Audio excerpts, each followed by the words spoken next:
بسم اللہ الرحمن الرحیم.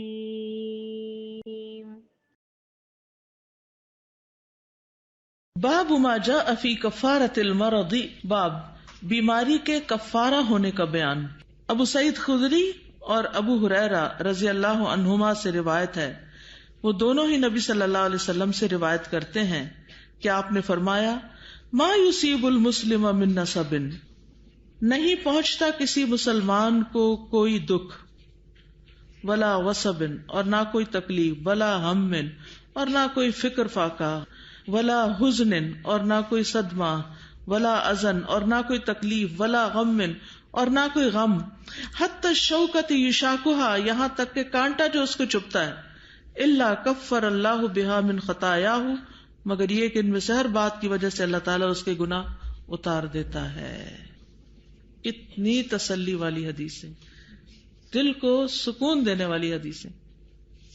میں جب ان کو پڑھ رہی تھی، تیاری کر رہی تھی، تو ایسے میرے دل میں جیسے سکون کی لہریں دوڑ رہی تھی اور ایک دم مسکرانا شروع ہوگی میں کہ کتنا خوبصورت ہے ہمارا یہ دین کہ جس نے ہمیں ہم، رنج، غم، تکلیف، اذیت، پریشانی اس وقت بھی مطمئن رہنا سکھا دیا، پرسکون کر دیا کہ اس وقت تمہاری صفائی ہو رہی ہے، تمہاری دھلائی ہو رہی ہے، تمہاری آگے کی مشکلیں آسان ہو رہی ہیں.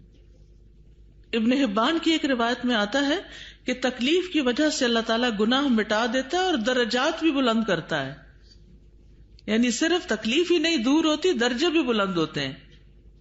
یعنی رفع عقاب بھی ہے، حصول ثواب بھی ہے.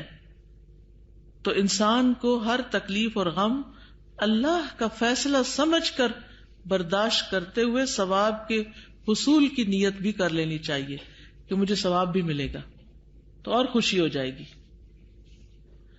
پھر اسی طرح مصائب کے آنے کو اللہ کی رحمت سمجھا جائے، عذاب نہ سمجھا جائے کہ اللہ تعالیٰ ہم سے ناراض ہے.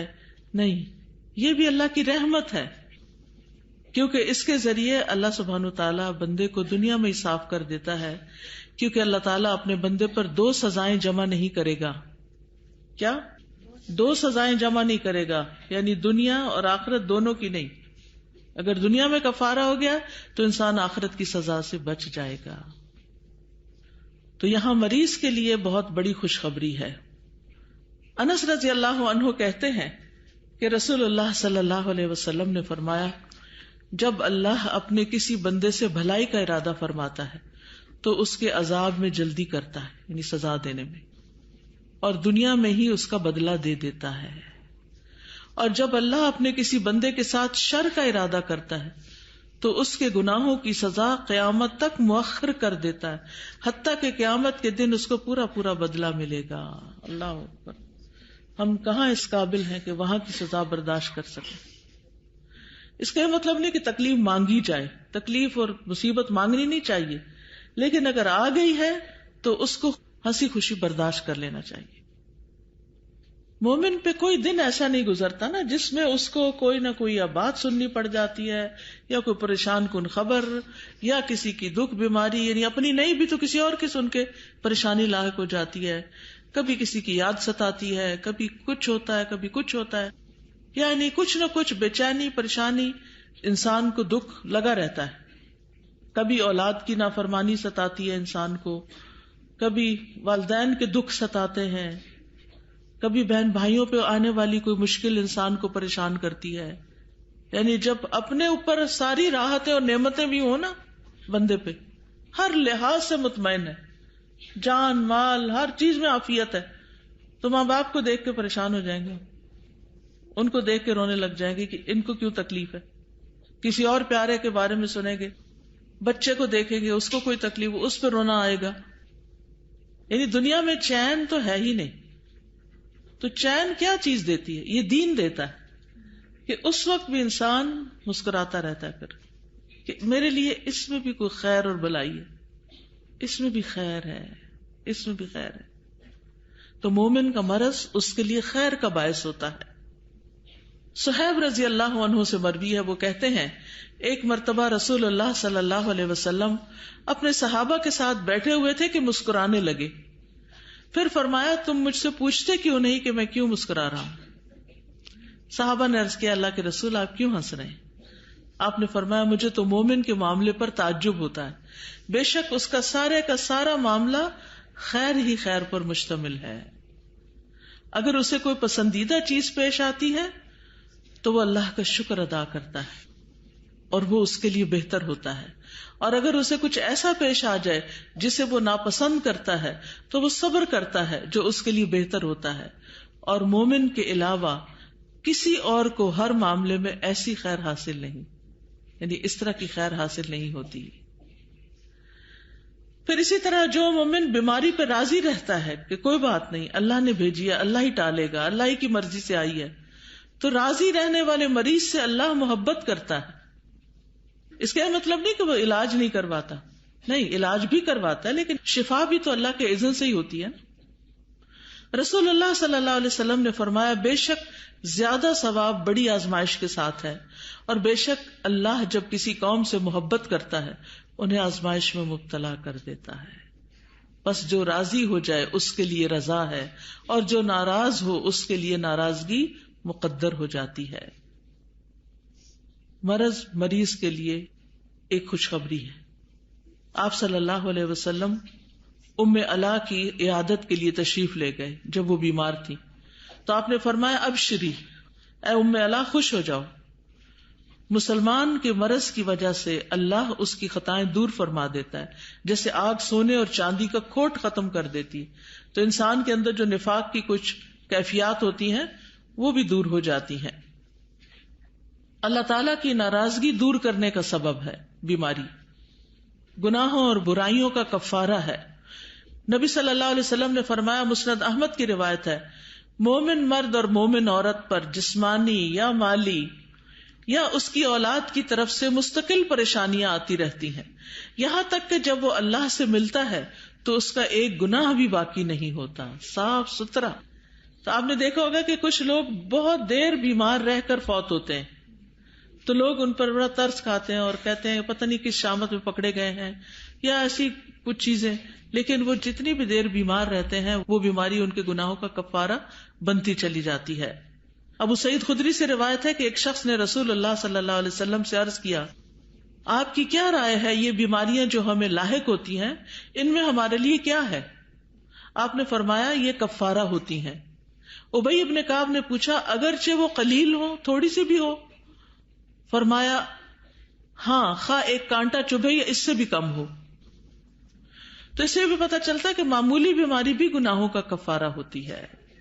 کوئی چوٹ لگ جاتی ہے، کوئی ٹھوکر لگ جاتی ہے، کوئی کانٹا چبھ جاتا ہے، اور پھر جب انسان اللہ کی رضا میں راضی ہوتا ہے اور وہ بستر سے اٹھتا ہے تو وہ اپنے گناہوں سے اس دن اس طرح پاک صاف ہوتا ہے جیسے اس دن تھا جب اس کی ماں نے اس کو جنم دیا ہے. اور بیماری کی حالت میں اس کے سارے نیک اعمال بھی جو صحت کی حالت میں وہ کرتا تھا وہ بھی لکھے چلے جاتے ہیں. رنج و غم بھی گناہوں کے کفارے کا ذریعہ ہے، جیسے اس حدیث سے پتہ چل رہا ہے. صحیح مسلم میں بھی ایسی حدیث آئی ہے. اسی طرح پاک ہونے کا سبب ہے، نیکیوں میں اضافے کا سبب ہے. یعنی مومن کو کانٹا چبھتا ہے تو اس کے بدلے اللہ تعالیٰ ایک نیکی لکھ دیتا ہے. ایک گناہ جھڑ گیا، ایک نیکی لکھ دی، یا اس کے بدلے اس کا کوئی گناہ مٹا دیتا ہے، یا دونوں چیزیں ہو جاتی ہیں. انسان اس اجر پر یقین رکھے، گناہوں کے کفارے پر یقین رکھے، درجات کی بلندی پر یقین رکھے. عقبہ بن عامر کہتے ہیں کہ نبی صلی اللہ علیہ وسلم نے فرمایا، دن بھر کا کوئی عمل ایسا نہیں جس پر مہر نہ لگائی جاتی ہو. چنانچہ جب مومن بیمار ہوتا ہے تو فرشتے عرض کرتے ہیں، اے ہمارے رب، تو نے اپنے فلاں بندے کو روک دیا. تو اللہ تعالیٰ فرماتا ہے، یہ جیسے اعمال کرتا رہتا تھا ان کی مہر لگاتے جاؤ یہاں تک کہ تندرست ہو جائے یا فوت ہو جائے. یعنی ہر روز جو جو کام آپ کرتے ہیں اور بیماری کی حالت میں وہ چھٹ جاتا ہے تو اس ٹائم پر اس عمل کی مہر لگا دی جاتی. مثلاً آپ کلاس میں آتے ہیں، آپ قرآن یاد کرتے ہیں، آپ کوئی بھی چیز کر رہے ہوتے ہیں اور بیماری کی وجہ سے اگر نہیں کر پاتے تو اس دن کا بھی اجر اس عمل کا لکھ دیا جاتا ہے.